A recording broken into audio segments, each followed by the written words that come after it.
Alright guys, it's time for you to see my ugly mug again. So here it is. And today we're going to have some action-packed games. And they're all going to be on Ghost Lake, Eagle Footing and Mountain Crossing. So I'm just sort of getting the fellas ready. So Ghost Lake to start with. And I just wanted to sort of apologise, I suppose, with not really being clear about Finbar's Finest and Zoo Zealots. So I will get underway with getting those organised, but it sort of depends on when my working life gets sorted out. So that'll be about 2 weeks while we wait on some new stuff.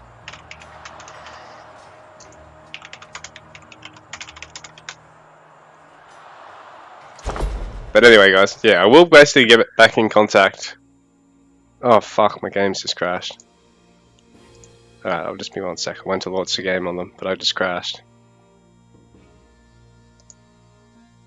So I'll be 1 sec with that. And sorry about the swearing. Yeah, basically I got a job shortly after I organised the tournaments, so it really put everything out of whack. Amongst other things, which I'm not really going to go into on here. So yeah, basically I'm going to get back in contact with all the players that had originally signed up. And I'll more or less write up a schedule. I'll try and be as flexible as I can with them. But if some of them, ultimately can't make it, they can't make it, so be it. And then I'll actually put out an invite for the last couple of spots if there are some. Because there really was only one spot.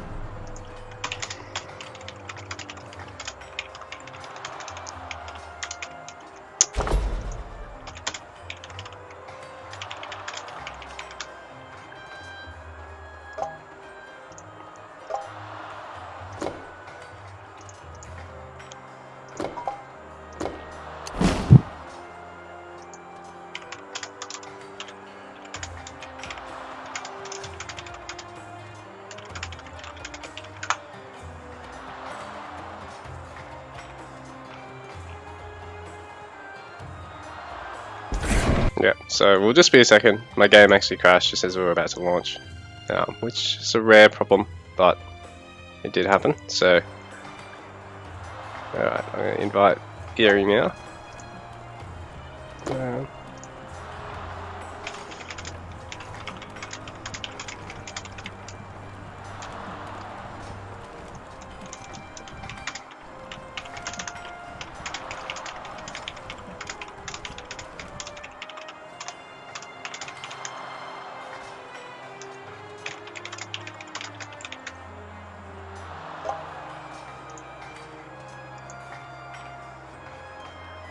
Yeah, so we're just going to set up on Ghost Lake to start with, then move into Equal Footing, and then if it makes the game 3, we're going to see Mountain Crossing, so I'm really keen for that map. But for now, let's just play on some of the more standard maps, and Ghost Lake is sort of the new normal in a lot of people's eyes, mine included.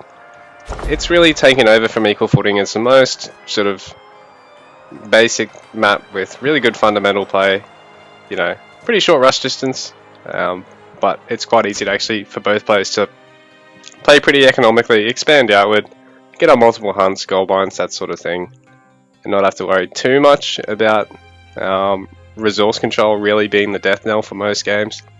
It definitely will come to that point later on in the game, but it's not quite as tough as, say, maps like Sheltered or So Be It, where sometimes one player just has a pretty big advantage. But other times, yeah, it just ends up with some big turtle fest because it's easy to wall off. So anyway, starting out, and I'm starting with player 2 for this one for some reason. We got Greeky spawning in the bottom side as these Greeks. So he's got these nice red clothed villages, and spawning here on the top side is the blue player. You got Eerie, so he's got his Egyptian villages, blue coloured, and yeah guys, so spawning just across from each other. There's not a huge amount of rush distance, and in this lake there's actually an awful lot of food because the herdable units, the sheep, spawning groups of 3 and a guaranteed spawn, so that's going to be something I think both players are going to try and contest fairly early. after having scouted basically a second hunt and a second gold mine. So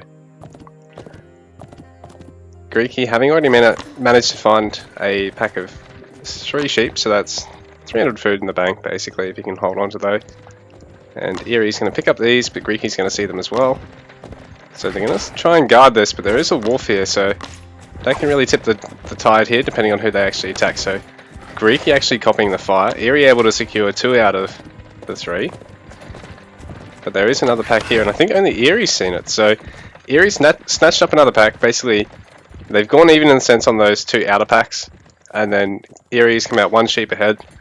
Greeky's scouts taking a little bit more damage in the course of this as well. So Erie, having only lost 22 health on that, and Greeky lost about 80. So in terms of the builds, both players opting for storehouse heavy openings, so they're not going to be capable of barracks aggression. And by the look of it, Greeky's getting a fast stage 2. Erie seems to be doing the same. So yes, both players going for a second town centre early build, I'd say. Just judging off how they've played this, they're both gathering the stone. So that's almost certain that they're not going to go production facility before town centre. In this situation, they simply don't have the stone bank, the wood bank to really throw down, say, a barracks first, and then have a slightly delayed town centre. So in this instance, they are both opening with quite a hefty amount of greed, but in saying that, greed, for lack of a better word, as we all know it, is pretty good. Erie continuing to try and scout out over his side of the base, while Greeky actually opting to continue scouting over Erie's side of the base. So Greeky isn't going to be so aware about about what resources he's got up here. And I think I just realised I actually said the player numbers back to front there. It was Erie taking a lot of damage on his scout there, and Greeky taking a lot, not so much, and coming out a sheep ahead. So sorry for incorrectly calling that. But yeah, here we see Erie going for his second town centre. Greeky going for one a little bit faster. Both with a fairly similar amount of greed, because they're both sort of just outside of the range of the other town centre. Actually, Greeky's is a little bit more greedy, in a sense, in terms of the distance. Not so greedy in terms of what resources it's defending, because there's only berries here, gold mines out of range. Erie on the other hand, he's got these berries, he's got this deer and the gold mine, so he's able to really defend a lot of resources with that town centre. And Erie is going to go for a stable. Greeky has opted for... He's already got his picker's gloves, but he's still on... Oh, okay, so he's got picker's gloves for that berries. Erie going to have the faster production facility. It's going to be a stable, so he's going to look at getting camels out in the field to deal a bit of damage. While Greeky going for the barracks. A bit more of a defensive opening, really. Because he's probably looking to get Hypaspis to really anticipate Axeman out of the Egyptian player. But Erie having opened with the stables, which Greeky does not yet know about. He's sort of going to have a bit of speed advantage, and until Spearmen are out, going to be able to take good fights.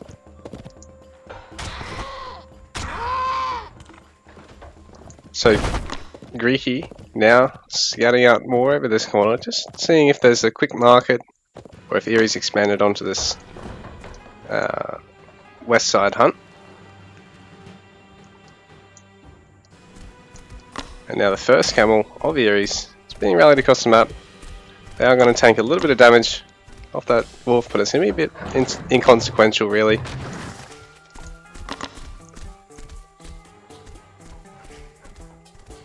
And straight on to Greeky's hunt, so this has the potential to do a lot of damage quite quickly. Because even with a single camel, he's still hitting for 20 damage at a time.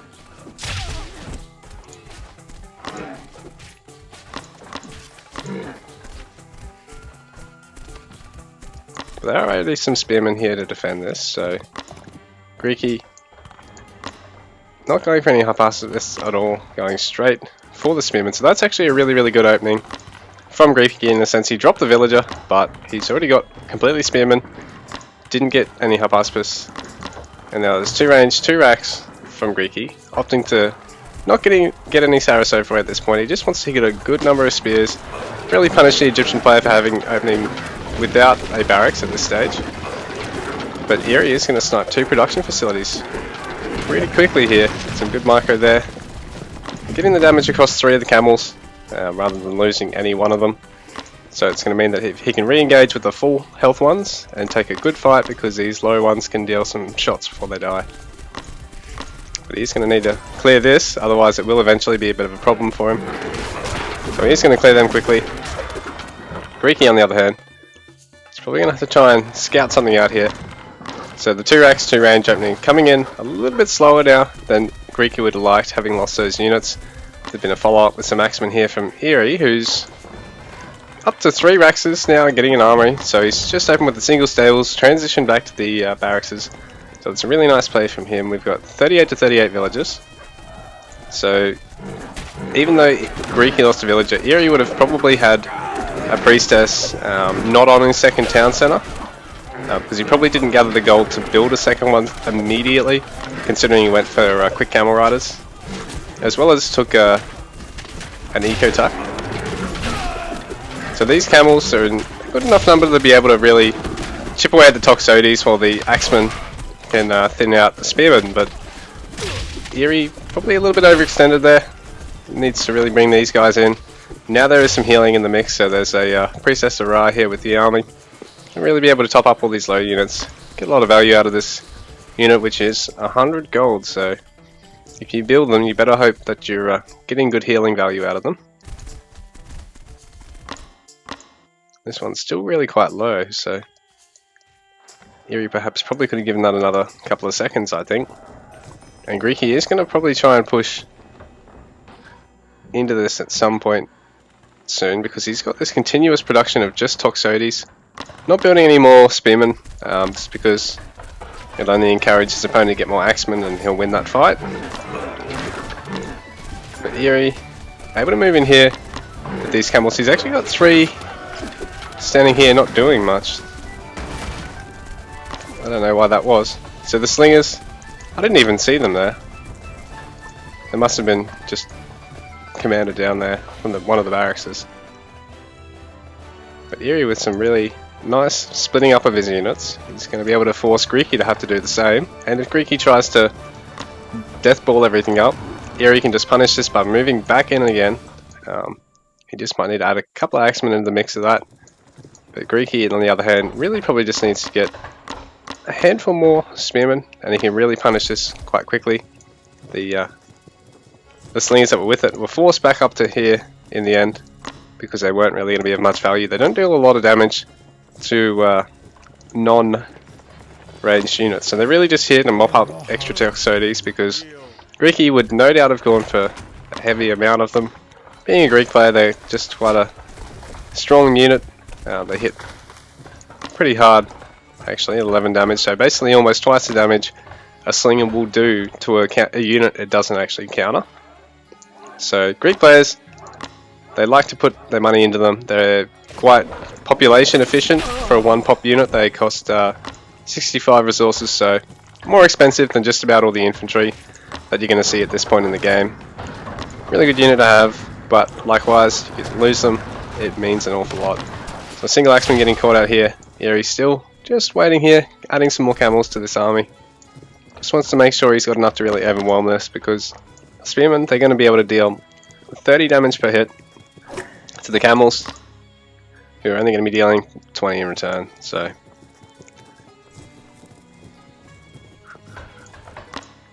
Ricky actually getting a watch post up here first, because he wants to just see if there's going to be any pressure from this side. So this is quite smart actually, because this is going to cost him basically only 25 more wood than losing a storehouse, and in return he's going to have slightly quicker intel on the units moving in. He's going to throw down a second one up here, and yeah, he's not going to have any villagers here dying to this. But in saying that, Eerie has a large number of camels, so he should be able to push straight past these. Oh, he's actually deciding not to.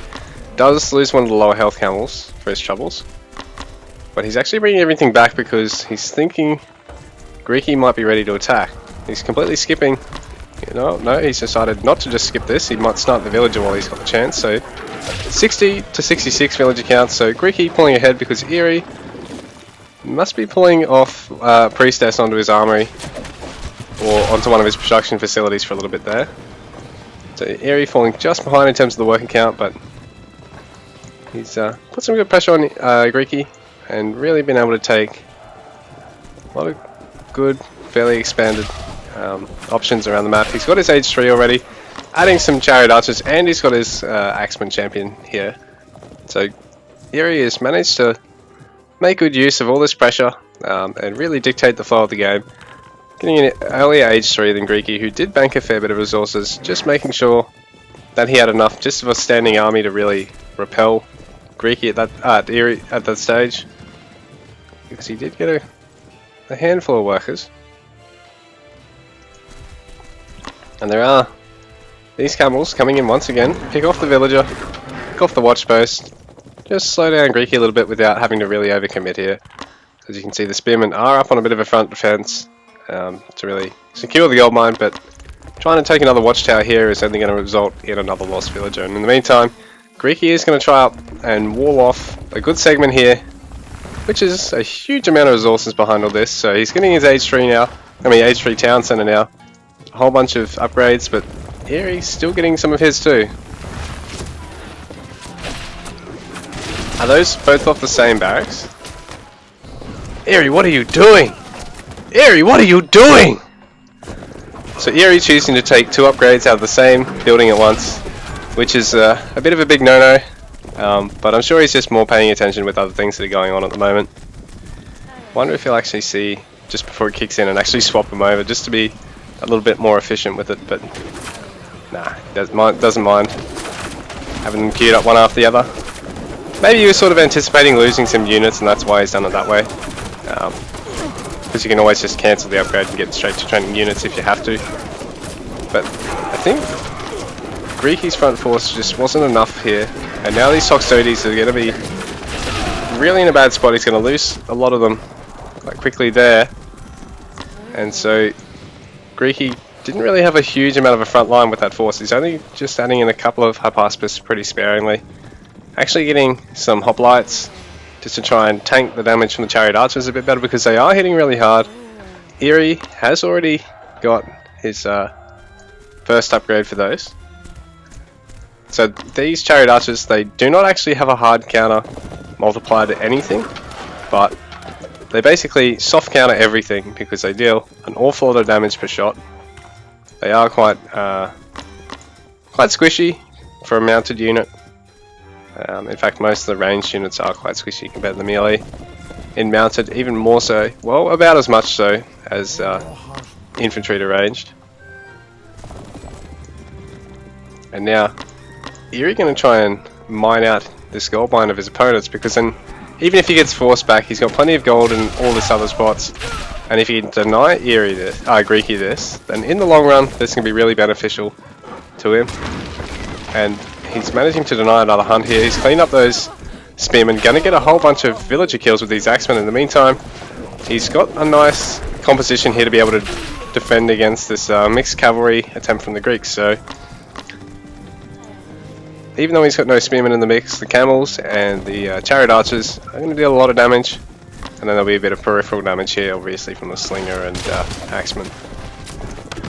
But in the saying that, Eerie's going to be able to clean this up really easily. And does have the walls to be able to defend quite a substantial amount of his base. But the villagers are going to be a bit late here, so they're going to get picked off. And there is this little segment here, but Eerie choosing to back out for the time being, because he knows this army is inbound. So he just needs to get that last little bit of population, get this iron smelting upgrade out so his units hit that little bit harder. And I think he's going to be willing to go in for a much deeper push this time. So now the players are going to look at squaring off in a really big battle.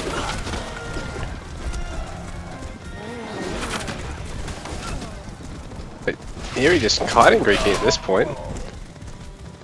One of the slingers does go down, but it's not a huge loss for the Egyptian player by any means. Another slinger falling.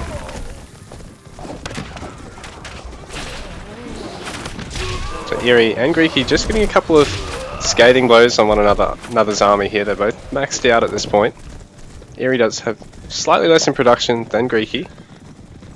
And Toxotes champion is incoming, so that's going to mean a little bit of health, a little bit of damage to all those Toxotes. Give them the beef they need to really be able to trade well. That's a huge Toxotes count here from Greeky. He's still up to 38. But Eerie's composition is a really nice mix here. Got the Axemen, Slingers. He's basically making use of all the non-elephant, non-priest units except for Spearmen in this composition. So he's got the Slingers, got the Axemen, got the Camels, and got the Chariots. And now this is the part where he starts really weaving in and out with this Chariots, trying to play a bit more safely than he did with the Axemen for sure, because they are a bit more of an expensive unit, 160 resources each, so you don't want to be throwing these away. But in saying that, you've got the mobility to be able to continue to cut. They're not as fast as your Camels by any means, who are one of the quickest cavalry units in the game, but they do have the firepower to be able to deal a lot of damage to villagers quite quickly. So while Greeky is taking this fight on the north side of his base, the south side of his base is really being pressured, and he does have a really good Toxotes ball that's going to be able to repel a lot of this now that they've got champion. But there is a good number of Chariots down here, and they're being chased by the Saris, which is a wise choice by Greeky, obviously, because they're going to be able to get that nice counter damage off and be about as fast, be slightly faster actually, I think. Yeah, so the Saris are going to be slightly faster than the Chariots, going to be able to chase them down much better than say the Peltas will. Going to offer a lot more flexibility as your unit choice too, because you can raid with them, but they are a fair bit more expensive to have as well than the Peltas. So even though the Chariots are more expensive still, the Chariots do actually get countered by the Saris, who have a much bigger life pool, who deal just as much damage in return once you factor in the multiplier. So the Saris are a good addition to this army, and there is really no front line to be countered by the Axemen, but it also means that the closer Greeky gets here, the easier it is for Eerie to deal damage with the Axemen. So just rallying straight onto the Saris actually to avoid Toxotes fire, so that's good control here from both players. And Greeky now actually really repelling Eerie. Both players doing a good job at macroing up behind this. The scores have been a little bit back and forth. And now it looks like Greeky is the one to be on the offensive again. But in saying that, Eerie has just made a big investment of 3,500 resources to get his Age 4 out now. While Greeky's still in the tail end of Age 3, getting a couple of upgrades as he takes his fight. That's a huge clunk of Toxotes. But is it going to be enough? Because these Saris need to get a lot of value off against these Chariots, and maybe even against the Priestesses, while the Toxotes chip away at all the Axemen and everything else. But there's just not enough of a front line now for Greeky. He's got no infantry to really cut down the Axemen, who were getting nice splash damage then on the Saris coming in. And so Greeky forced to have to flee, dealing a little bit of peripheral damage here to Eerie. Going to take out this watchtower, but it's going to be fairly inconsequential. Like, you've got 40 units chipping away at one building that costs basically nothing at this point in the game. Eerie, in the meanwhile, really defending his walls quite well. Greeky hasn't yet opted to tower up or fort up behind his walls, which is something you really need to start doing at this stage in the game, where neither player has got a great deal of siege out, but they've got plenty of cavalry units in the mix to be able to actually chip away at that, or plenty of melee units I should say, because mounted cavalry like the Saris just aren't quite so effective. But this could be quite bad for Greeky if the catapult gets some nice shots here. So he's doing what he can to split up his units, so it's not going to get quite as large shots off unless Eerie does manually micro it. But the front line of Eerie's is just about all gone now, so it's basically a range v range battle apart from a couple of units of Greeky's now. So Eerie is still ahead in terms of population. He's massing up an awful lot behind this. Working count's 97 to 82, so Erie actually has a much bigger economy, but much smaller army in return, especially with all these multiple pop units that he's got, like the catapults 5, the chariots are 3.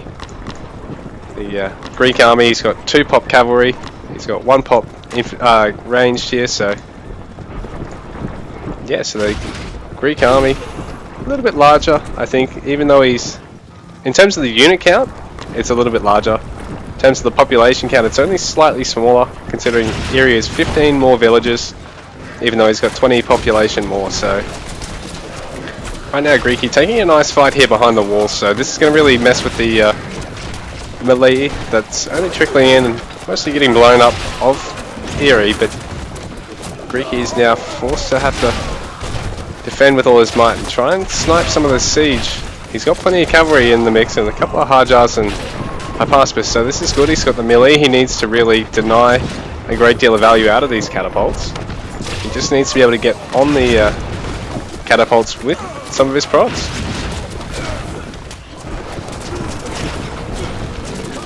So the catapults being forced to constantly have to pull back. They're not able to just wind up and get some nice shots on the Toxotes. They are getting... They did get a lot of good shots out though. So Greeky now down to only 14 Toxotes. And Erie still has 200 pop basically. So both players have a huge amount of production behind this. The economy game is really, really solid. Both players just gathering so well behind this.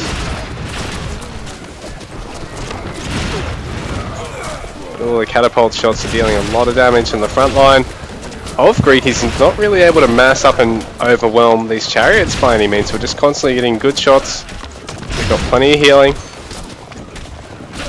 And Erie is really only having to be worried about these catapults, which he is losing a bit every time he invests into them, because they are 550 resources, while Greeky has nothing anywhere near that expensive on the field.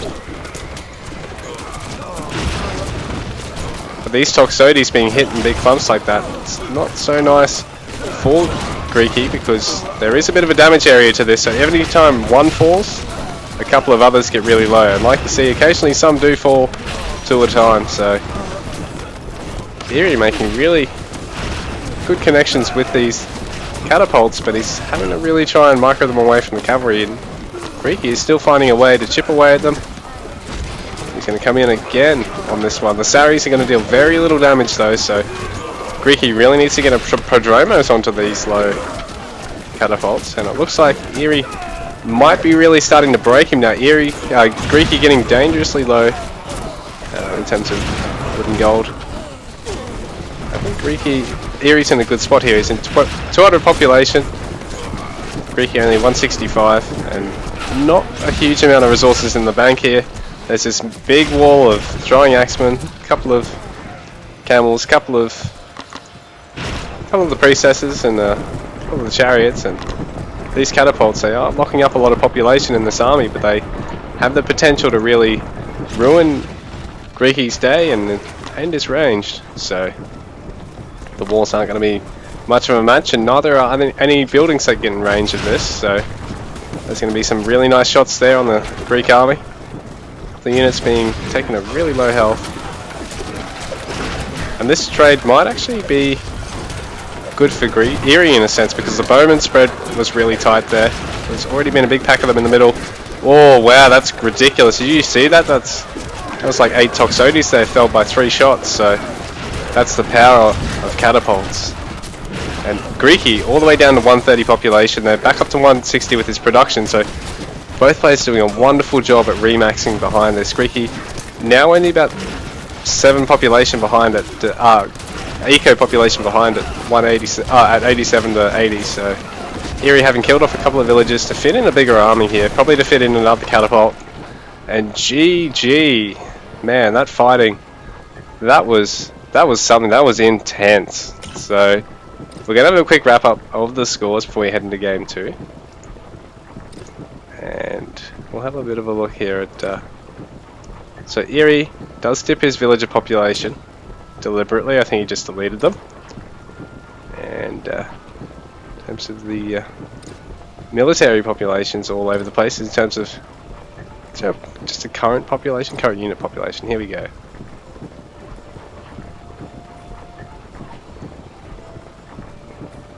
Yeah, so both players doing a wonderful job at building up back up their ecos there.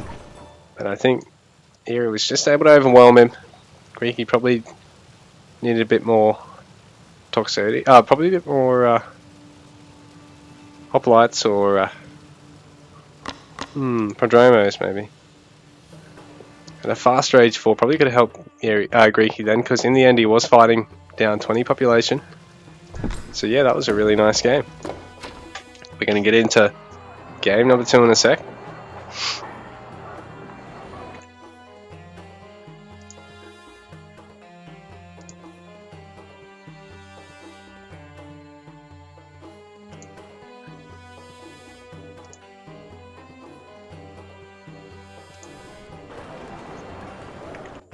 Actually, one sec, I'm just going to adjust something. So off center.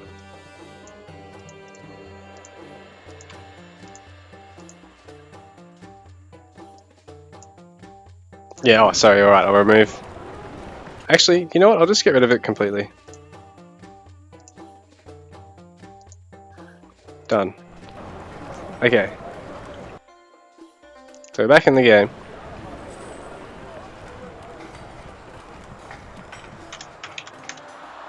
We're going to have equal footing for game number 2. Eerie's just changing Civ quick, so it'll just be a moment. I might just be a moment as well. One sec.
Sorry, just having something to eat. Oops. So we're going to get game 2 underway. Equal footing. This time Eerie's transition to Celt. Greeky's staying Greek. And we're taking off. Yeah, sorry about last game saying Great Lake. I forgot to actually change that field completely. That was just what we must have played last time we had a show match with me running it. And about the chat hide, I'm just not even going to bother. I'm just going to hide chat manually. Easier that way. It looks cleaner. So, starting out, I'm just going to take us away. No, 1 second, I might even just, fuck, shift this into the corner. There we go. Sorry about the swearing. We're back on, spawning on the bottom side as player number 1 today. Game number 2. We've got Eerie, the People's Champion, and he's playing Celt today on equal footing on this nice, I don't know, what's that tile set called? I don't know, but it looks cool. Cool desert tile set. Anyway, spawning on the top side of the map as the red Greek player. We've got Greeky actually taking this double hippo spawn here. So that's actually 1,000 food, while I think he's actually found a hunt yet. And he hasn't actually said anything about wanting to restart the map, so I think he's actually perfectly fine to start off as it is. Just taking that damage on his scout. But, you know, what's this, 250? Basically that's another hunt for Greeky in a sense, if he manages to find the rest that are around his base. So it does end shortly, slightly quicker than a hunt, but that's actually going to be more efficient as well.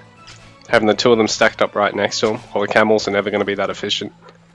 So that's also a bit of power to Greeky there. But we see this barracks first. Well, storehouse barracks rather than... Oh, well, they're both going storehouse barracks, sorry, but Eerie slightly faster on it. Sorry about that. Just sort of rambling, you know.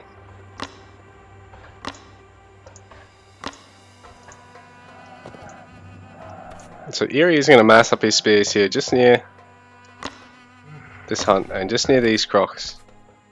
So he's going to see Greeky pop out if he does choose to poke with his spears. And Greeky is going to find out about this. He's chasing a single spearman. They are going to attack the scout, but also just try and stay here as best they can. And put Greeky on his toes, force him to have to invest in a lot of spearmen. Because as a scout, when you go into age 2, if your opponent's got spearmen, he's just wasted a shit ton of resources. And so, right now, Eerie going to look at trying to get out what value he can with his quick spears. Forcing Greeky to have to spend his time with his scout here. And also bring his spears up to defend this, but other spearmen can come in from another angle. So Eerie will be massing up more spears behind this.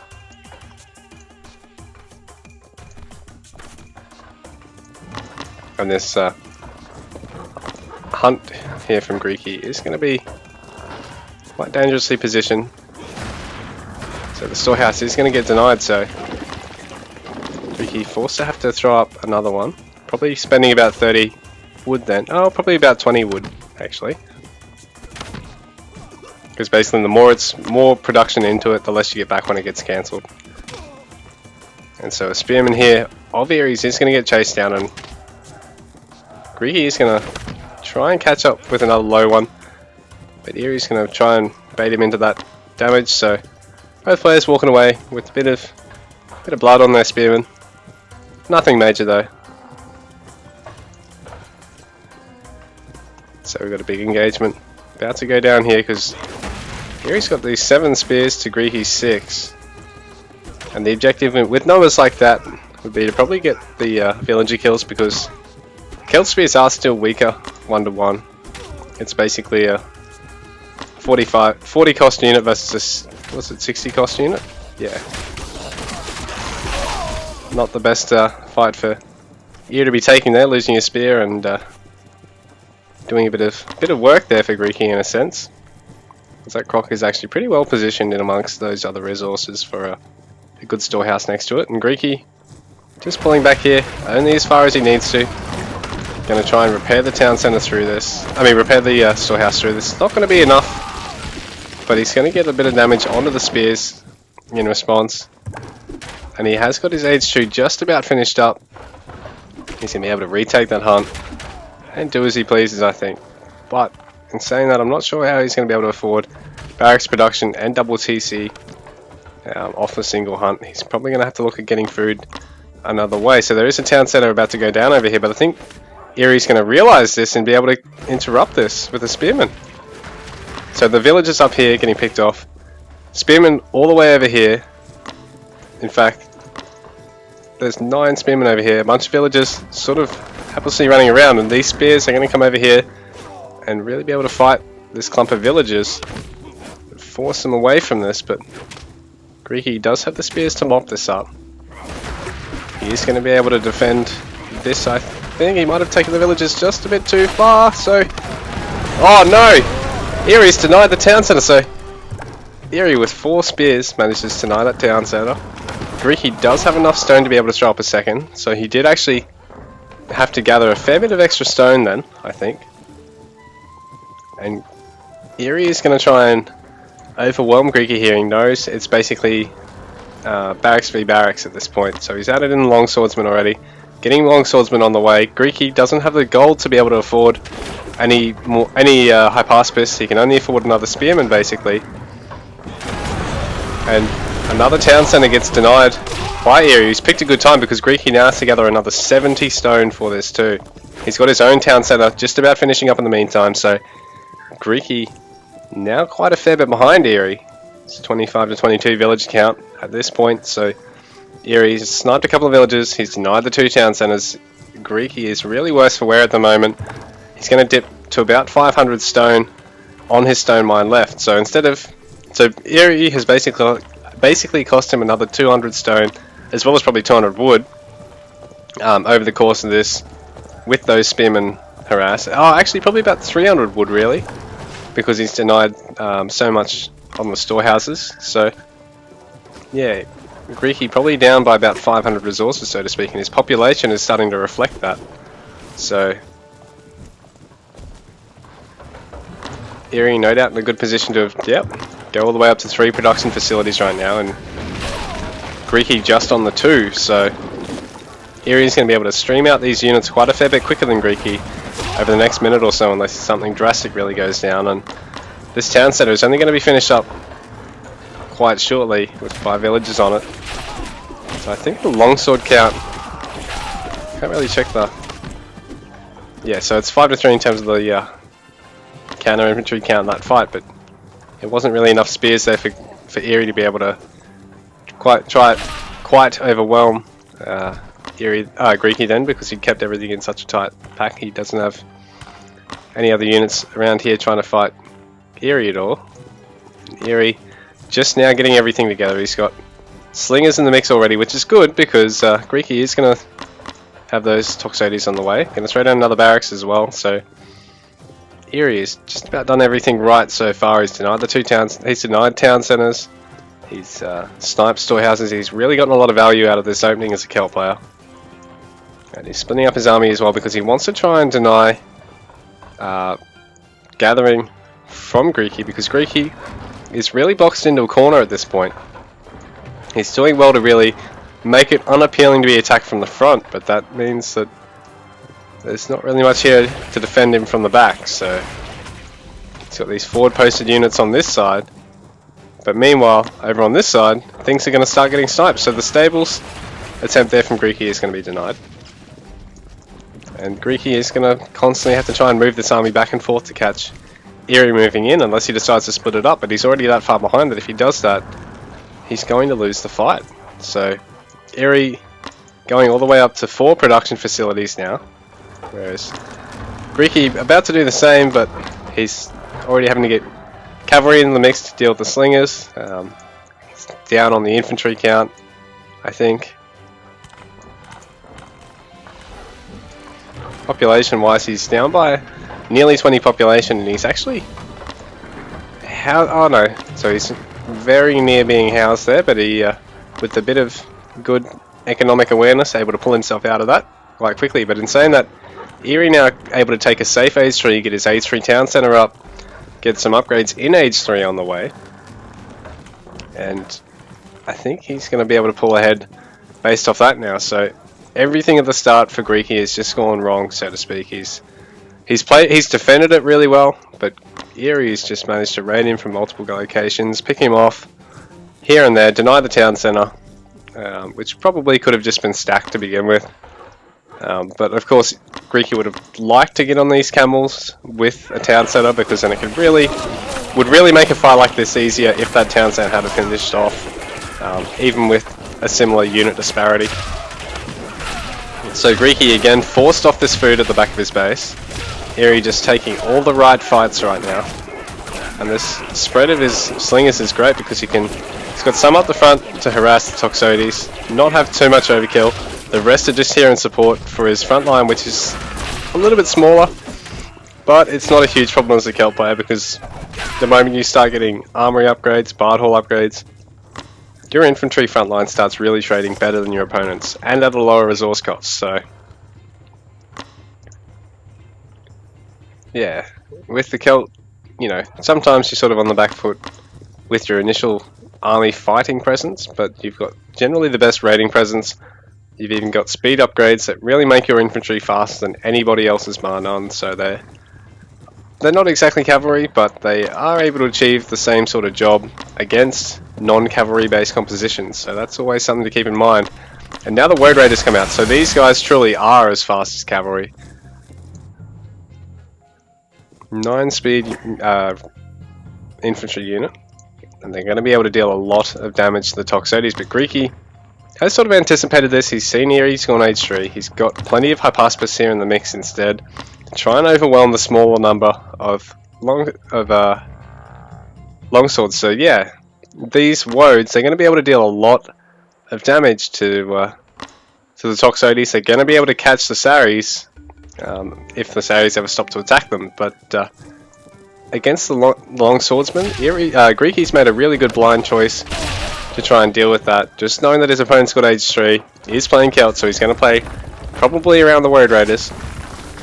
And Erie's coming in from this far side of his base. And he's going to be able to force... Well, that's a lot of gatherers, so there's... Yeah, 15 gatherers already. Forced off resources. And Greeky once again having to funnel his slower army composition around the map to be able to defend, and Erie denying a walling effort on the top side, leaving a small amount of the Woads here just to try and mess with the economy, but pulling them out a bit slower ultimately. Not a huge loss to him, but these are not exactly cheap units. 85 cost, so they're even more expensive than Toxotes are. Whereas say the Hypaspis, 55. And what else have we got here? Slingers, 55. So these these Woad Raiders, quite an expensive army actually, but they're extremely mobile. They deal a lot of damage to the counter.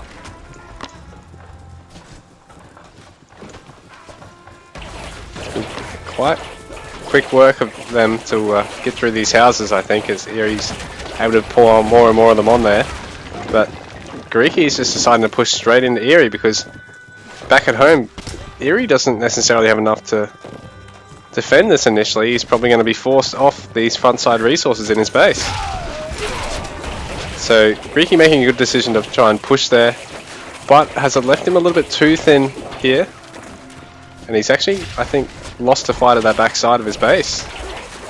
So Greeky has unfortunately taken everything down here, I think, so he just doesn't really have enough to defend here. He's going to lose his production for this, and that's really going to hurt him because there's just not going to be enough units here to defend. He's streaming units across the map still, actually, and Erie is able to wipe this army out, I think, because it's Bowman v Hyper, and the Bowman actually deal about as much damage to exactly as much damage to a non-countered unit, and they're a cheaper unit. So yeah, Erie is victorious. GG.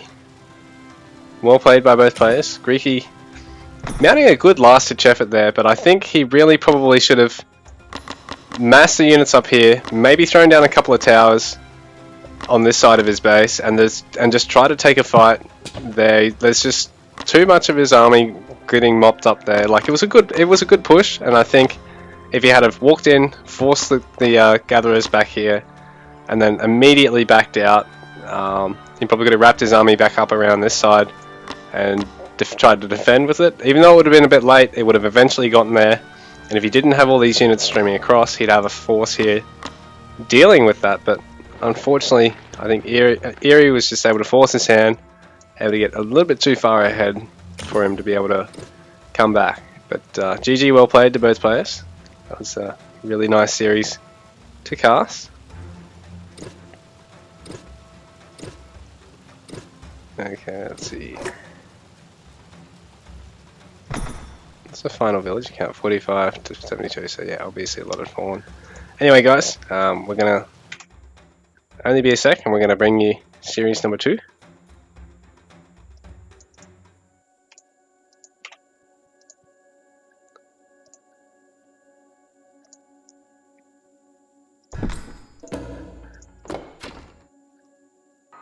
So yeah, that was some really nice games. That was really fun to cast.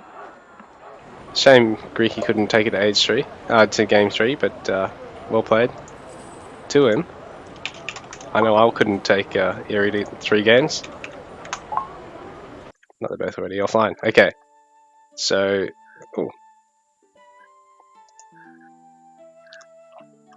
got an 8-minute wait for the next game, I think.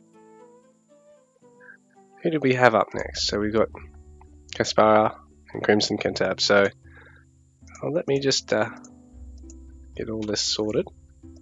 I'll try not to be too long.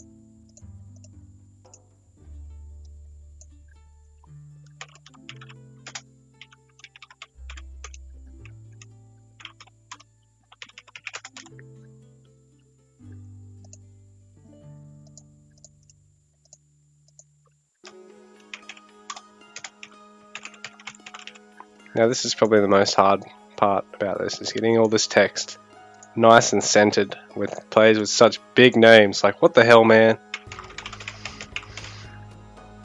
Like, what the hell, man? Look at this. How am I supposed to space this? This is going to take a work of art. Nah, it's all good. I'll manage.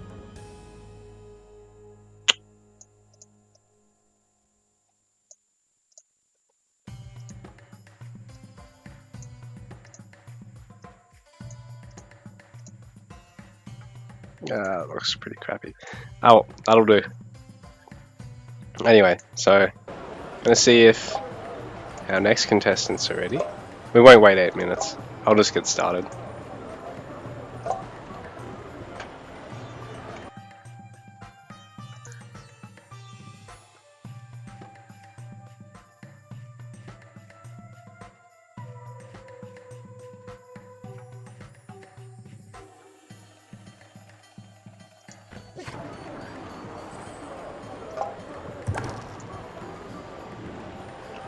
Now we're just waiting on Cass to join the party. I'll just be 1 sec. I'm just going to change something. I'm going to get this map name right. Yeah, sorry guys, it's not that I got Ghost Lake and Great Lake confused, it's just that I hadn't actually fucking realised that I had to update that ticker. Well, I mean, of course I've got to because it's a different game, but I just completely forgot about its existence. And I'm sorry. What? Oh, Cass was watching the stream. I was wondering why that didn't go through.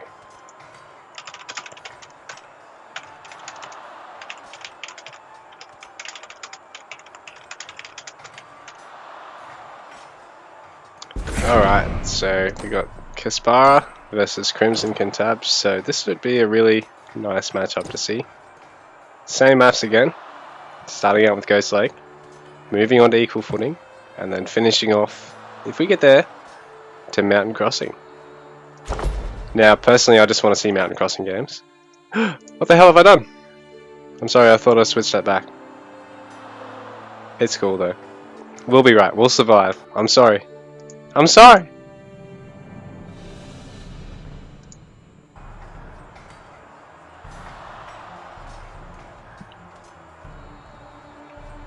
It's good actually, we got some quite high level games, with that last game being pretty much a top level game, and this series being sort of just the next tier down. So, it's quite good games.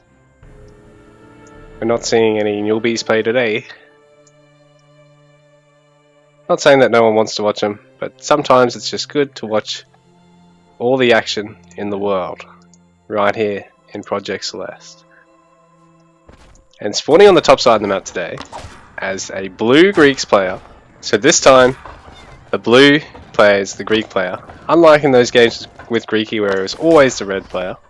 We've got CG Caspara standing out in this northwestern side of Ghost Lake, and it's a really pretty map terrain tile set we've got here today, and that's proudly brought to us by PF2K. In fact, Caspara finding a second hunt here, finding a third hunt, and Crimson actually using one of his scouts quite aggressively, so I'll get back to that later.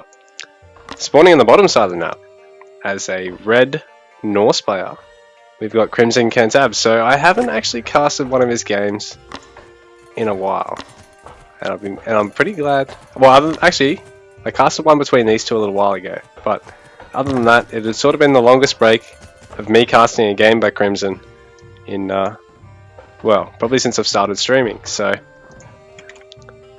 oh, I am full screen. Cool. Just making sure. So Crimson, like I said, I'd bring it back up, has gone into the center of the map, scouted out every nook and cranny, and managed to come up with 6 sheep for his troubles, while Caspara was trying to use his single scout, which he gets as Greek, to scout out as much of his base as he can, and then he's ferried it across around the outside to try and figure out what his opponent has around him. So we'll come to see how these two strategies affect the outcome of this game in the next couple minutes. And Crimson making use of Norse. Actually, no, he's not. I was going to say he's making use of building by his melee scout, but he hasn't... Oh, actually he is. Yeah, sorry, I couldn't see him. The helmet was the same, and it put me off. You set me up! Anyway, Crimson making use of the fact that the Norse melee scout can actually throw down a barracks. Meanwhile, the ranged one, and this is a Norse specific thing, the watchtower that they can build actually costs more and can train units. The war dogs. And this is interesting. Crimson forced to have to kill one of his sheep and having to chase the others down with spearmen. So Kasparra doing a good job at actually keeping these away. So Crimson unfortunately not able to really track them down. And Kasparra actually able to hold up Crimson in a sense here. He gets a good idea of how many spearmen are coming out, what times everything's popping out here. And he's managed to get a little bit of distance gathering here for his opponent, so the more Kasparra can do this sort of thing, the harder it is for Crimson to actually set himself up for a nice early push. Because in the meanwhile, Kasparra has massed up a good number of spears himself. And even though I think the Norse, when something like that doesn't happen, probably does win the engage. They've got really nice, really tanky spears. And are they slightly cheaper too, so 60 cost unit, a little bit less health, 11 damage versus 55 cost unit. They do have the less damage, a little bit more health. So the Norse Spearmen are just so tanky. Even though they've got that less damage, I think the tankiness tends to offset it enough. So I don't know what Kasparra is doing, just might be looking for the scout actually. And now he's actually going to be able to take the engage on it, but Crimson's going to try and micro it away from the base because while these 6 spearmen are actually chasing Kasparra's scout, Crimson has ferried over 6 spearmen to try and take out this topside hunt. So Kasparra is taking the faster age up, but Crimson has his in queue behind a couple of villages. And though he's got no spearmen on the way, he's got enough on the field that he can deal a bit of damage, pinch back this sheep that Kasparra has rudely stolen from him today. Snipe the storehouse. And Kasparra... Kasparra actually was denied the handsaw because it was training out of that top storehouse, so that's really going to set back that upgrade. Kasparra not really going to be able to get a huge amount of value out of a faster H2 other than the town centre itself. No upgrades are really going to kick in super quickly, or as quickly as they could have, so Crimson really bouncing back in a sense. I think the score was sort of misleading. It sort of had Kasparra pegged a little bit down, but obviously he aged up first. He's naturally going to be a bit behind in that regard. And now Crimson has sort of taken him back, punished him for the, I guess a slightly greedier but better executed opening in a sense.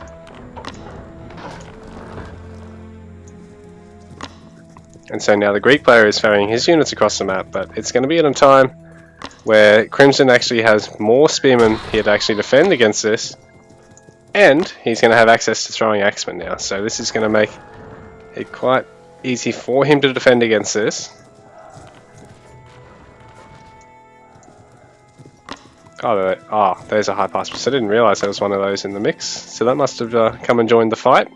So they're actually 1 speed quicker than the spearmen, so they can catch up, and 1 speed quicker than the Norse spearmen too. The throwing axemen also 6 speed, so the Norse composition is actually potentially a little bit slower if the Greek wants to micro the high pass piss individually.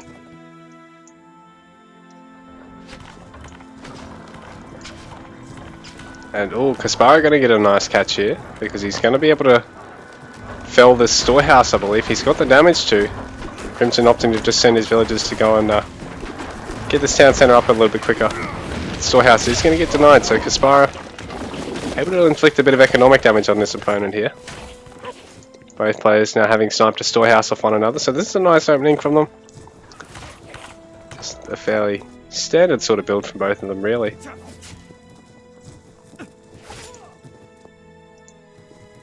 And Crimson just using a scout to keep an eye on any movement through here.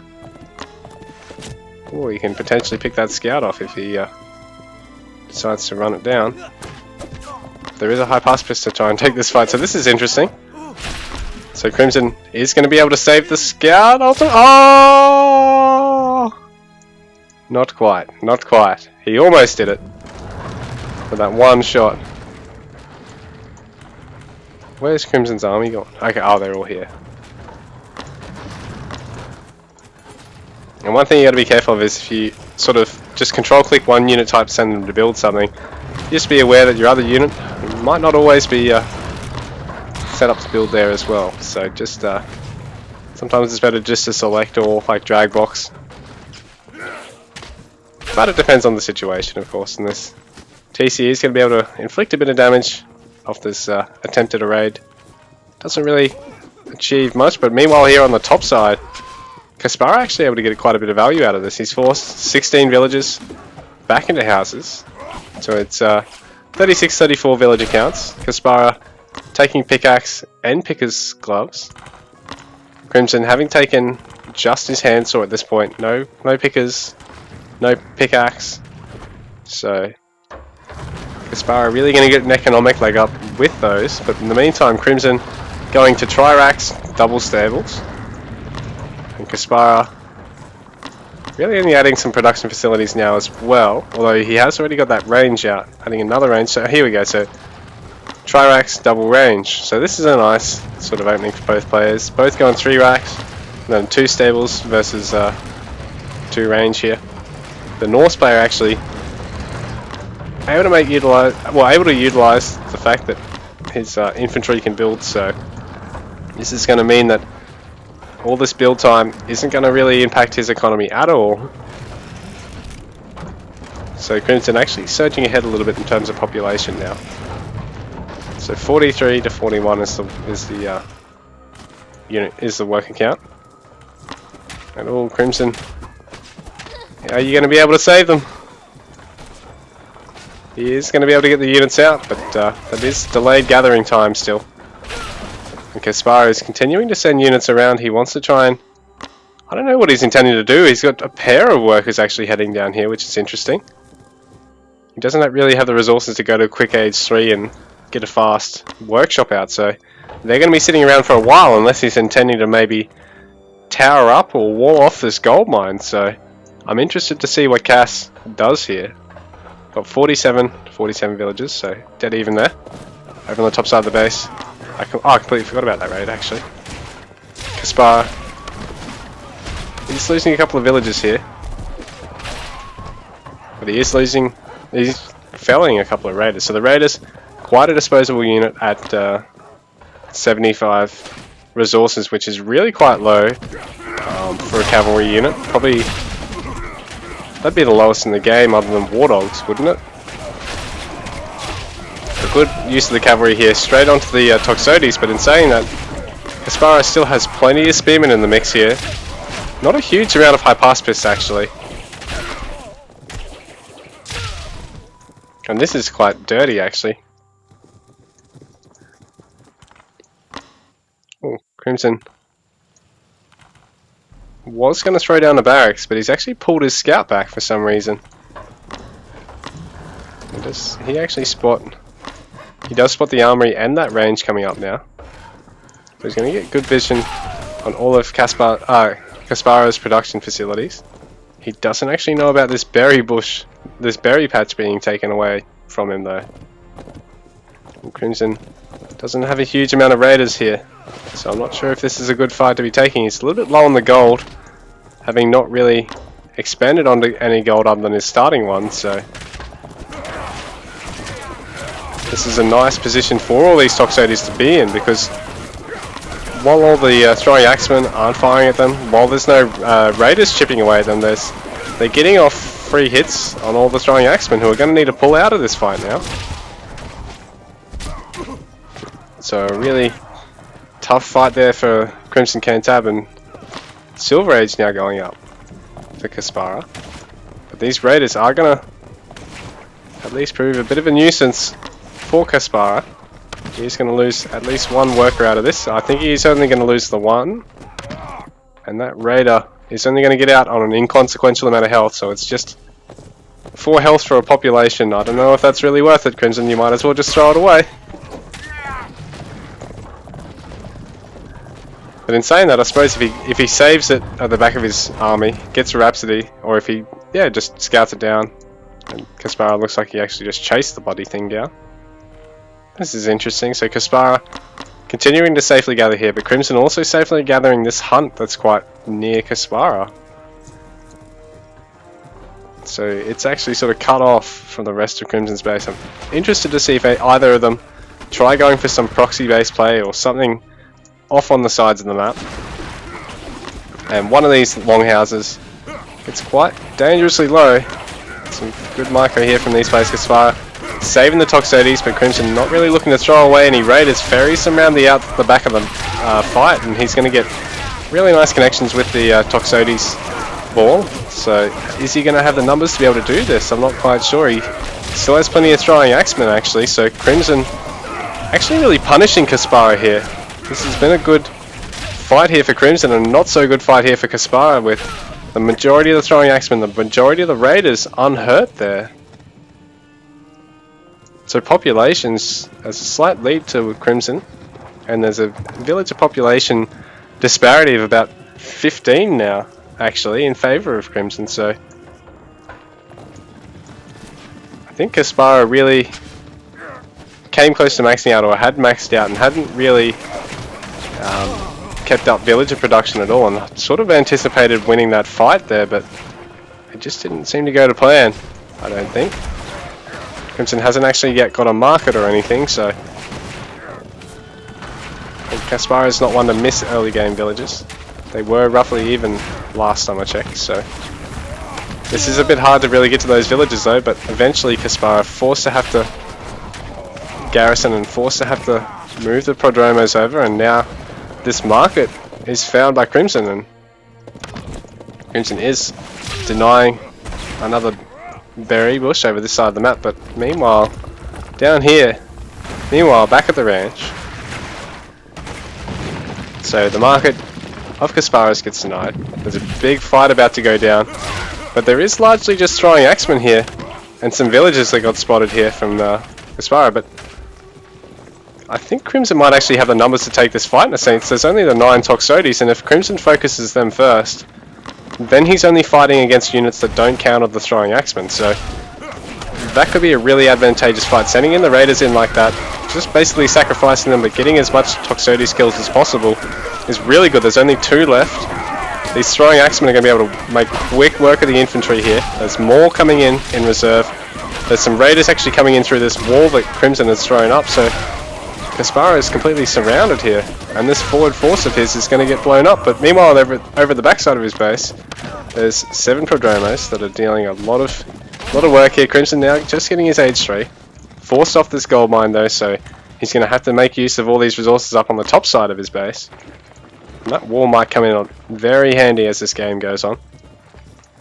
There's a huge, not really a huge number at all actually. It's only 7 Prodromos here, but it's a huge threat really, because it's going to continually be able to harass this gold mine. The raiders cannot for the life of them trade 1-to-1 into a fight like that. The raiders just so disposable compared to the Prodromos, and are actually hard countered by them. So it's a 120 resource, 2 pop unit versus a 70 resource. 70 or 75? 75 resource, 1 pop unit, and they're already the non-counter unit in that situation. So Crimson already being harassed from this side, but he's got some raiders here. He's looking to deal more damage, and there's just a huge number of ranged here, but there's not a lot of cavalry to help clean this up. So Crimson actually able to deal a fair bit of damage there, I think. 67, 289 is the villager count, so he must have actually dealt quite a bit of damage there. This has been quite an active map actually, and I thought this might happen. So Caspara going for quite a greedy sort of workshop here, but he just knows that if he can find the opportunity to go in with this, he can really deal the killing blow to Crimson quite quickly. But Crimson is playing this game economically very, very well.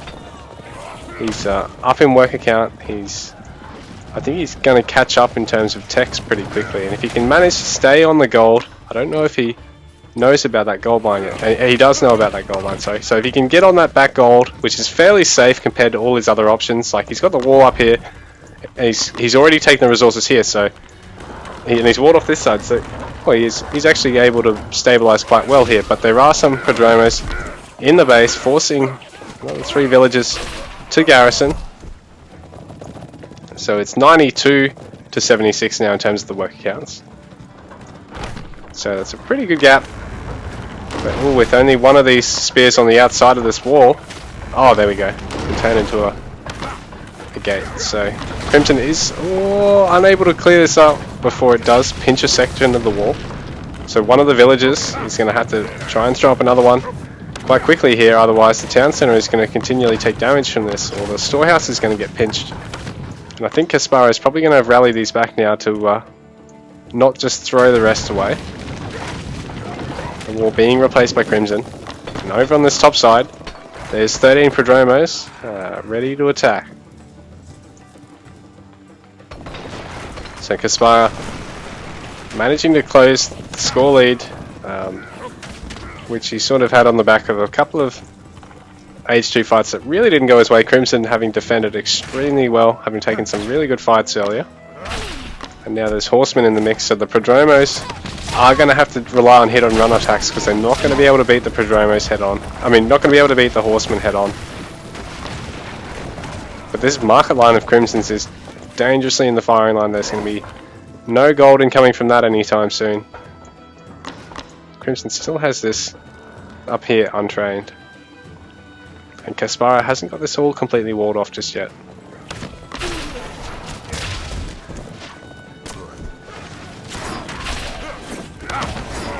There's actually some berserkers coming into the mix in this army.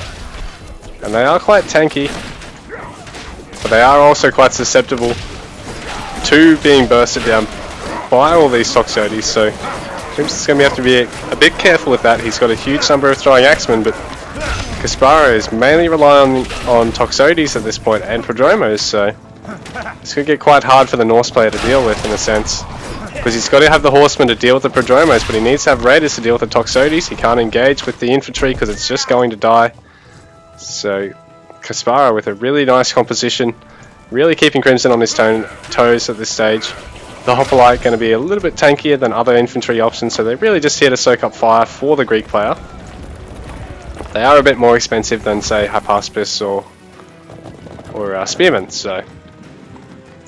Meanwhile, Crimson attempted to take this gold mine, and he's got some Raiders and a couple of Horsemen here, so he's going to be able to mop up all this that's going on down here, but Caspara has similar plans. He's got the Prodromos crossing the lake at the moment. He's got units scattered pretty well across the lake to be able to scout for any incoming attacks, and over on this north side he's continuing to harass this caravan line, so he's forced a huge number of Raiders over here. But in a sense, because that's just a direct... Oh no, this isn't so good. The Horsemen are heading through as well to maybe come and clean this up, but they're basically unneeded. They really need to be down here to deal with the Prodromos. I don't know if Crimson... Oh, that's a good wall there from Crimson though. He's making sure his opponent can't find an easy entry. If he throws down another behind this and leaves some to repair, he can actually hold this off quite well, I think, but... Oh, he's been busy elsewhere, and now he's going to pay the price for it. The workers need to get straight onto these rams or straight onto repairing, and there are a good number of horsemen to be able to deal with this, but they're not all heading the right way here. Some of them, another bunch of them are heading into the mix, but with 2 rams here, he's going to need to be spending a lot of stone to keep this alive. I think he's going to be able to do it though. Yeah, he's safe there.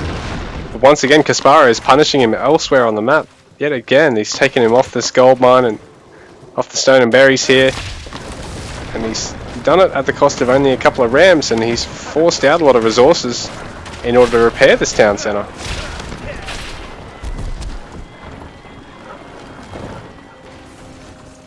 So again, another caravan falling. We've got 89 to 90 villagers, so Caspara has really evened out the worker disparity, has been gathering quite a bit off Crimson's side of the map. So there's a berry bush here that's without much, stone mine here that's lost a little bit as well, and there just isn't enough Raiders to be able to clean up all of this alone. Oh, that's really rough for Crimson, so he must have rallied quite a big force across there, and paid the price for it. Here we go. Some more raiders coming in, but they need to get straight on the Toxotes. These other units need to get straight on the infantry. And Kasparra once again in quite a dominant position, I think, and these workers are going to get picked off before they're able to even throw down this market. So Crimson is paying a big economic price for all this activity on the map. He's doing well to keep up here, I think, but I don't know if it's going to be enough because Kasparra's score lead edges ever closer, and I think it's largely because Crimson had that gathering advantage for so long that he really managed to get ahead to begin with. He's gathering well. He's been gathering well.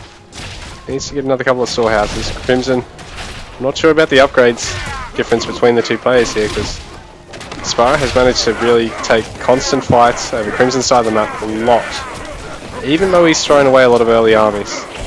Pretty funny seeing those axes just go flying. I don't know if they're actually dealing any damage when that happens or if that's just like a graphics bug or what, but the Toxotes now are gonna eventually fall to all this because there are a good number of raiders to actually clean them up. Like the raiders, they do counter the Toxotes, but they've got a smaller life pool than say Asabara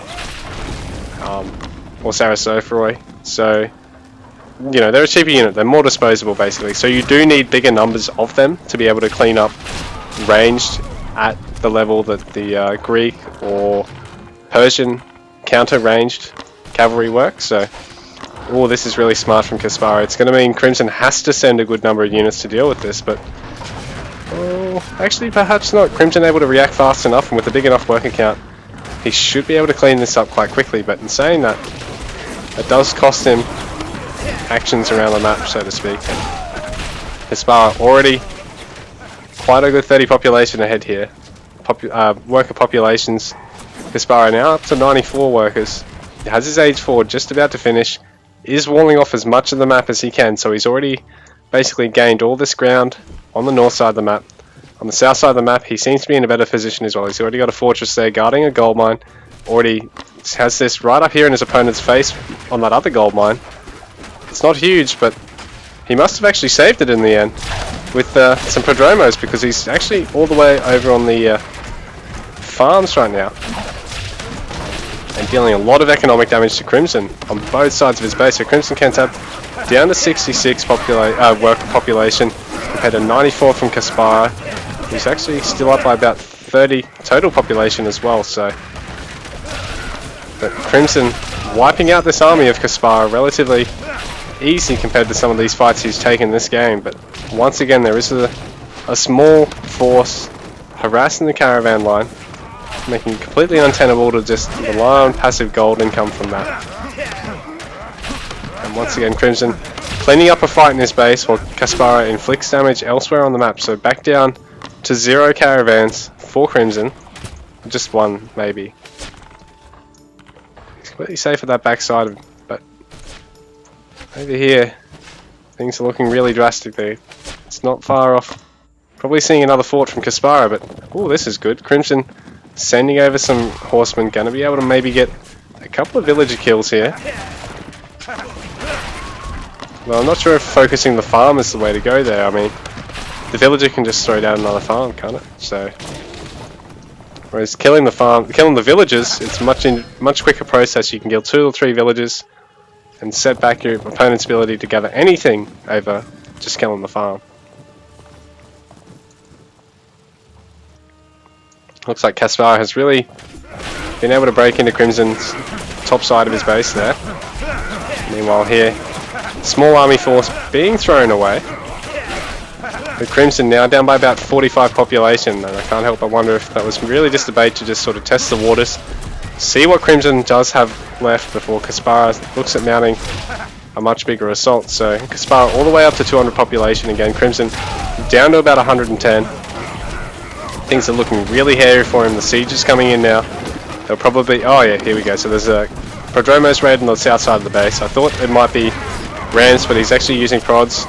So right now Crimson is under a lot of pressure, having to rely on everything, but I don't think he's got enough here. He's got 72 workers, that means he's only got 14 army population at this stage of the game, so things are looking really drastic for him at the moment. Kasparra still up to above 190 population, so things are looking really strong for him at the moment. And I think this may be game. This is probably gonna be it, I'd say, because Crimson has just only got this one gold mine keeping his economy afloat at this stage. GG! Look at that. Look at that. That's crazy. We're seeing God itself. That's the face of God itself. Okay. We'll have a look at some quest stats. So Crimson actually taking a couple of really good fights against Cass. So you see here he sort of really took off while Cass had a dip. Another good fight. Bit of a bad one there, but then another good one. And yeah, sort of had a nice lead, I think. But then Caspara able to really deal damage over both sides of his opponent's base time and time again. Able to thin him out a bit in terms of the food eco, thin him out a bit in terms of the gold eco, and ultimately, yeah, just pincer to death his opponent. Just be 1 sec, I'm just going to have a bit of a look at current units population. So a couple of times Crimson actually in the lead with population, but after he sort of had that blow at about the 21st minute mark, never really being able to stabilize. Anyway guys, I'm going to get Crimson invited and we're going to see a game on equal footing.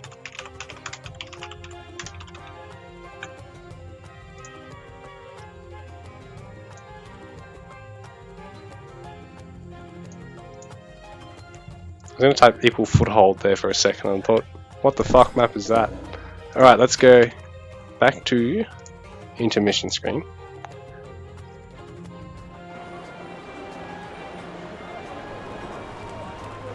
And Crimson had asked to be invited because he swapped civs. Caspara is staying Greek actually.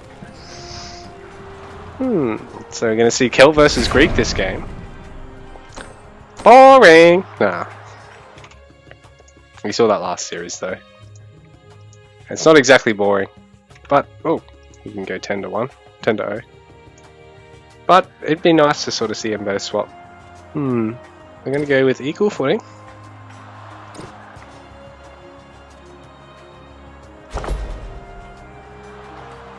And I wonder if Crimson will be able to take this to a Series 3. I mean, I've got faith in him. I think he's a really solid player. I think he's capable. More than capable. But Caspara is probably the favourite going into this series, and especially after that first game. So I don't know if we're going to be able to see Mountain Crossing tonight, although I'm really a bit disheartened because of that. I should have made it map number 1. I knew it. I just knew it. It should have been map number 1, shouldn't it, guys? No, Sean, it shouldn't. Yes, it should.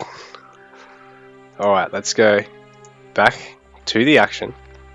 And spawning on the lower side of the map as the Blue Greek player again.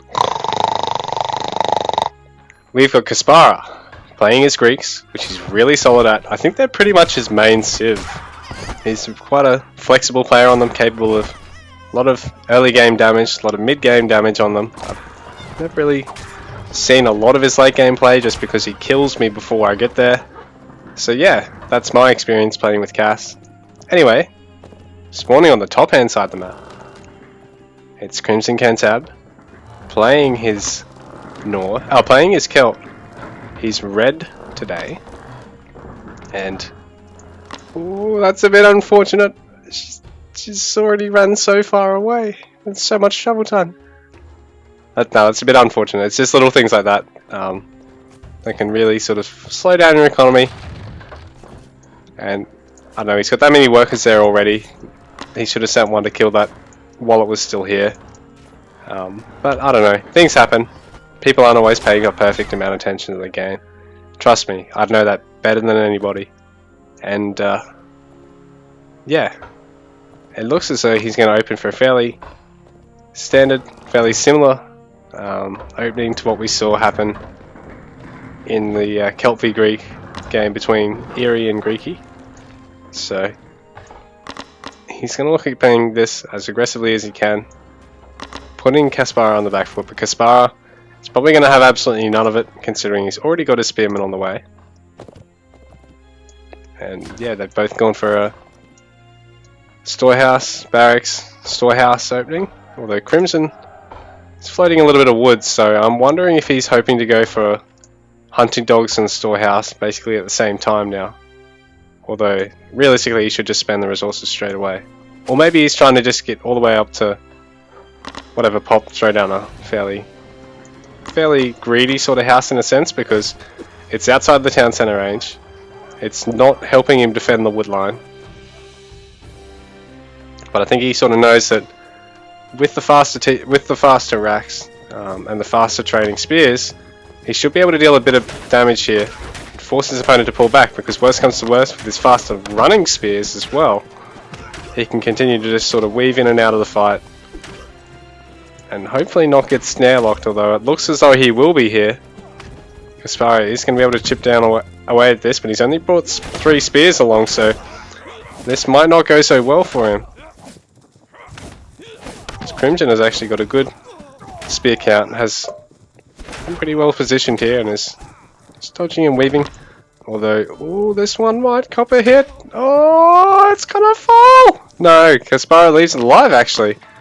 But that's not so good for Crimson, because it means he's got a population slot locked up for a 4 health unit, which is something that you never really want to have. He hasn't got a way of healing that until he gets into age 2 with his druids, and then by then he's going to want to have transitioned off the unit anyway, so that's not so good for Crimson. But with the single spear being sort of funneled around this other side, if it catches this hunt, it's sort of checking the other side, but if it had have caught the hunt, it could have been really bad for Caspara. And then now it's actually outside of TC range and harassing this house, and it's going to be able to get out here, while a good number of spears are going to be able to mop up an uneven fight over here. So Caspara is actually forced off this hunt. He's going to lose a spear for that. This other single spear is only going to be 40 40 cost to Crimson at this stage. So it's been a good opening here from Crimson. Caspara really forced off a hunt. He's if Crimson sees this, he can really hurt Caspara, because Caspara is going to get age 3, but he's going to have to go berries. He's going to have to focus on only getting the storehouse out. Only getting the town centre out. Probably play it defensively, and then Crimson will get all the map control. And this is good for Caspara in a sense, because he's already got the spears here. Not going to really be able to take out anything, I don't think. The villager, only one might fall. Yeah, so Crimson does pinch a villager off Cass, but at what cost? He lost 2 spears. He's still at age 1 at this point. It's going to take him a little bit longer to hit age 2 than his opponent, who's, yeah, down 2 villagers for this. Actually, he's only down the 1 villager. So Crimson must have missed time to aid when he was trying to age up then. And these spears are going to basically be disposable unless he wants to focus the Hypaspis, then go in on the town centre. But that's good. The low ones are running away. The Hypaspis has just been chasing fruitlessly. And Caspara is, yeah, forced to have to play really defensively with his town centres, but that does sort of give him an advantage when he's a defender as well. So that's to never be ruled out.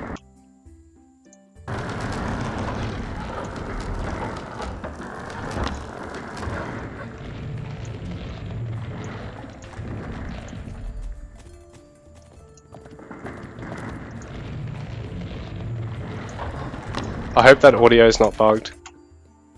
Sorry, I'll tab for a sec to check something. I might have broken the sound. I hope not. I think I did. I'm sorry. I'm sorry! But this fight here that Crimson is attempting to take is probably not the best fight to be trying to take here, really. Actually, sorry, I take that back. It's Caspara that's got less units there. Not really paying much attention. So yeah, so Caspara actually sort of caught out here with only the spearmen. There's a lot of long swordsmen in this mix, and now the Hypers are going to take a good fight. Crimson actually losing his a bit of an advantage there, because now there's only spearmen and the Hypers are just as fast, so if Caspara does separate the units when he rallies the attack, he's going to be able to catch.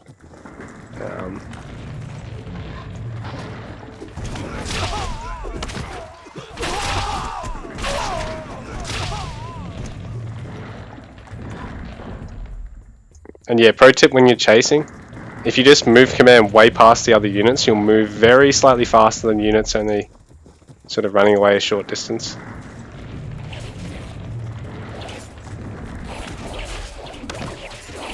And attack commanding is, I think, the slowest.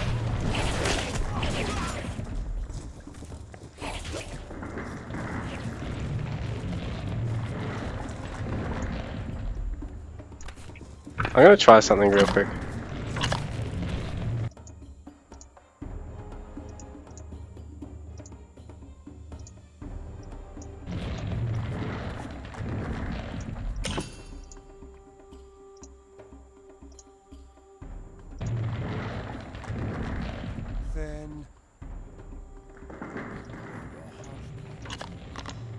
Okay, alright, sorry.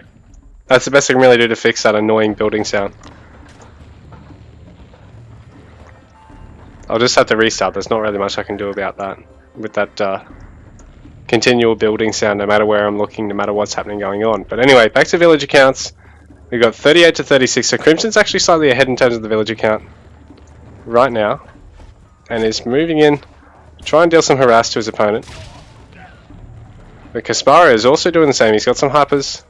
And there's a huge amount of villagers here that are going to have to be garrisoned. So Crimson having to garrison 12 villages. In fact, possibly a couple more here. Oh, just the 12.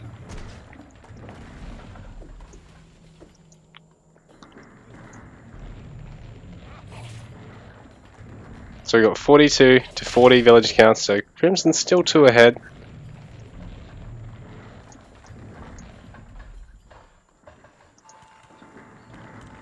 And now Crimson adding the Bard Hall and the Sacred Grove. And he's getting some archery, some slingers out of his archery range as well, so they've got a double range. Stables and barracks here from the Greek. Crimson actually not building any workers at the moment, so that's not so good. But I think he was housed for a second, he's just thinking about other stuff going on the map. So now he's got some more workers queued up. Just looking at watch posting the map, figuring out what's going on. Kasparov actually using a low Hypaspis just to guard that gold mine. So I mean, he could delete the unit and just build a fresh one, or he could do that and use it basically as like a one population watchtower. The watchtower or outpost? I can never tell. Watchpost. It's watchpost for every civ other than Norse where it's outpost. Is that the deal? I think I've finally figured it out after a year of playing this game.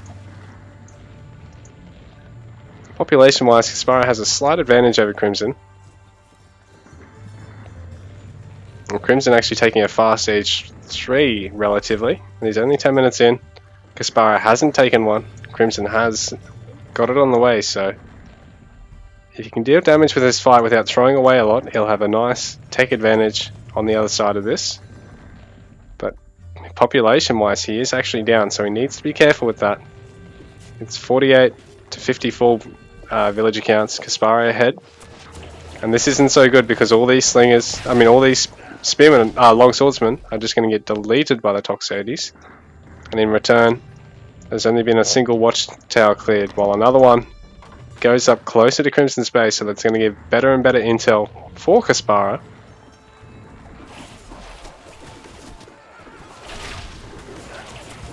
So there's may not be enough slingers here to really get through all these. Oh, there might be actually, because the Toxotes can die quickly, but they are cutting down the front line for Crimson here, so I'm not sure if he's going to have enough to be able to take a good fight here. And Kasparov is really pushing him back into his base. There are wards on the way though, so Crimson is going to have a nice chance to defend against this, as long as the wards don't get taken out. And as long as they can get some good connections on the units they counter those Toxotes. A single villager building this range, and then probably rallied onto the next one too, so that's interesting to see, because it's going to take for a while for that range to pop out, and he probably really needs the bowman, so he can have a bowman Word Raider army. So I don't know if Crimson's going to be able to defend against this, because Kasparov is really open to population lead up now. It's 63 to 50 villages, and Crimson just doesn't really have much of an army left.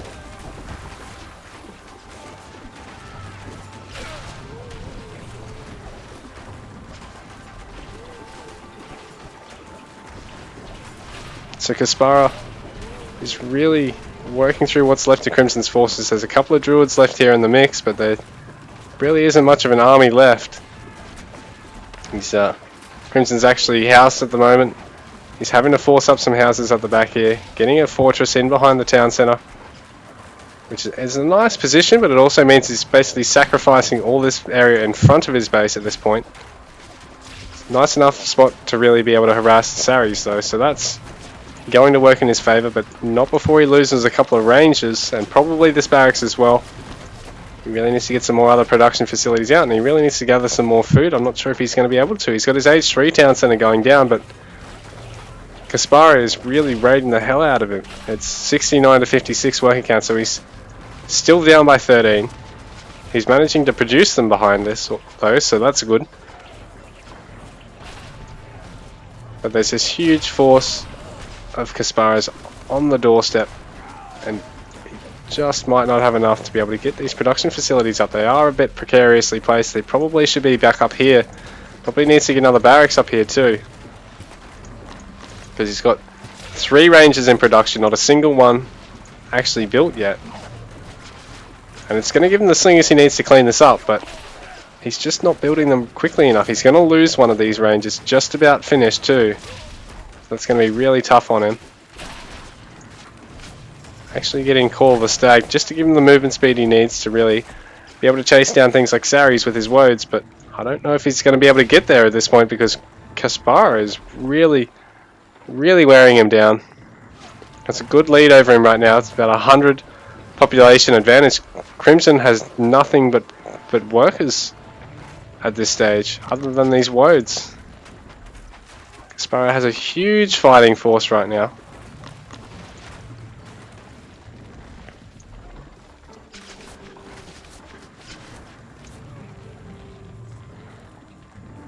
And there's a good number of bowmen. Woads are going to be coming out as well when he can get the gold for them. So the gold mine going down. Crimson doing everything he can to be able to defend here. Probably gathering a little bit too much wood, but I suppose he probably needs to get more houses out, needs to probably transition to the farms pretty soon, because there wouldn't be a lot of food left up in this little corner of the map. In fact, there is none except for these 3 berry bushes, so he's already forced onto these farms. Actually not gathering from one here. He's got good gathering up here, but he's got an idle villager. Oh, he's got the farms. Oh, he's got the berries over the back here, but he just can't get on them because the Toxotes are able to harass over the wall. And in fact, he's slowly losing health off all of his wood gatherers there. One of his villagers falling. So 60 to 73, the villager populations. So Crimson has lost a couple of villagers in the meantime, but despite all that, has been able to outproduce his opponent's villagers, because Kasparov is actually cut at 73 here, so he wants to deal the killing blow. He's walled up as much of the map as he's willing to take, but oh, this is interesting. Crimson is going to probably throw down a gold mine on that, I'd say. I hope he doesn't miss that, because if they go wandering all the way back and Kasparov walls, that's going to be such a waste. Oh, this is going to be a bit hairy for him.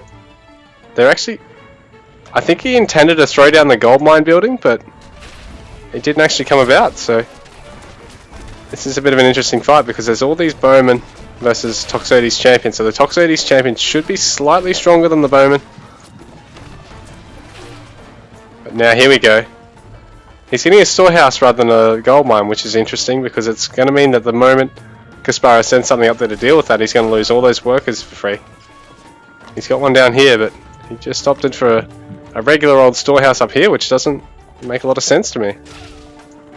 But I suppose he's probably trying to conserve as much wood as he's got. He doesn't have a huge amount really, and he needed to get that gold ASAP, I suppose. He hasn't got a market up here in the corner. He's having to try and fight Kasparov as best as he can. Oh, here we go. So he's going for the gold mine.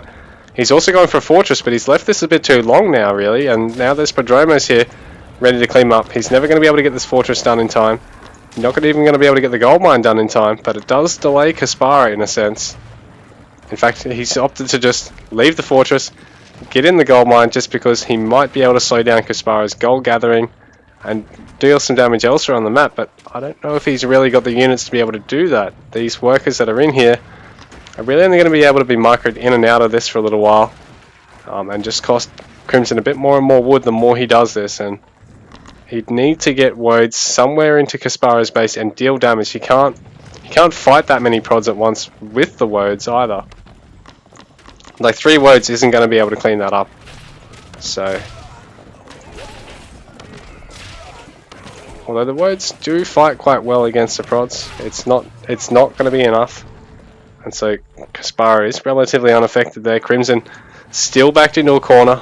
I don't know if this is going to be the death push, the parade push, but Crimson actually able to clean up a fight here if Caspara's over on the top side of his base.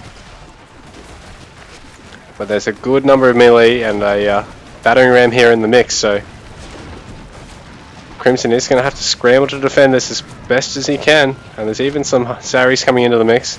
Caspara is smart enough to send some right to the back of the army because he wants to try and deal some damage to all the ranged units, and as you can see they can just about one-shot these.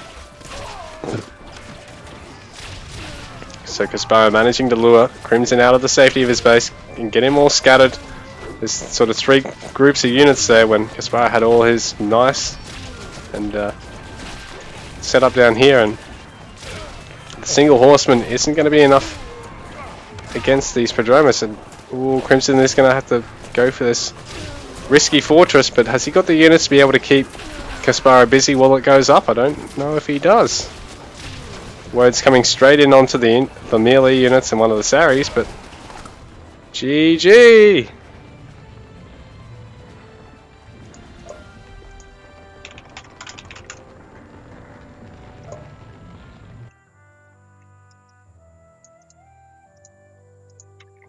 So guys, I want to thank all the players today for signing up at short notice.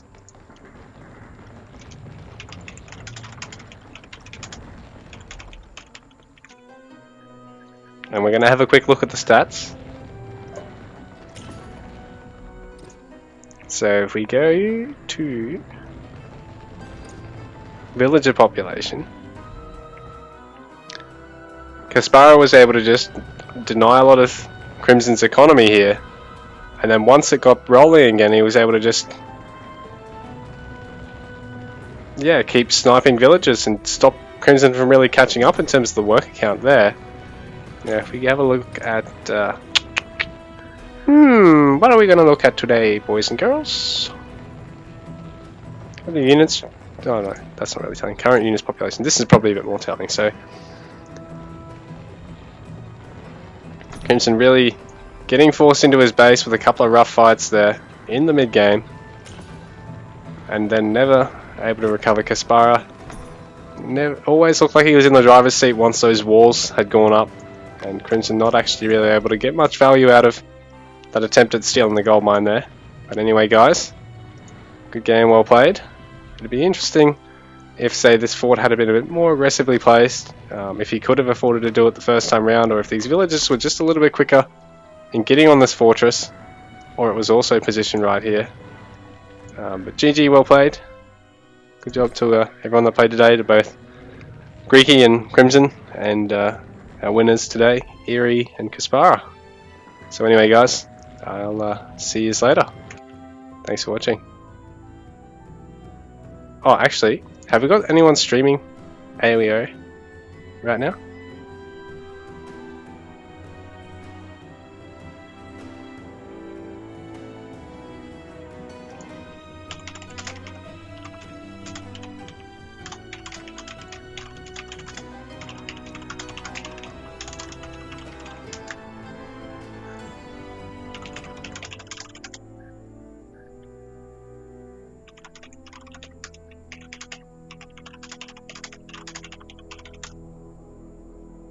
Is there an AOEO streamer I can just raid?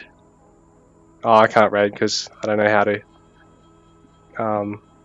From within the program. So anyway, guys, sorry for holding you up a little bit longer than I had to. Thanks for watching once again, and we'll see you in Sparta.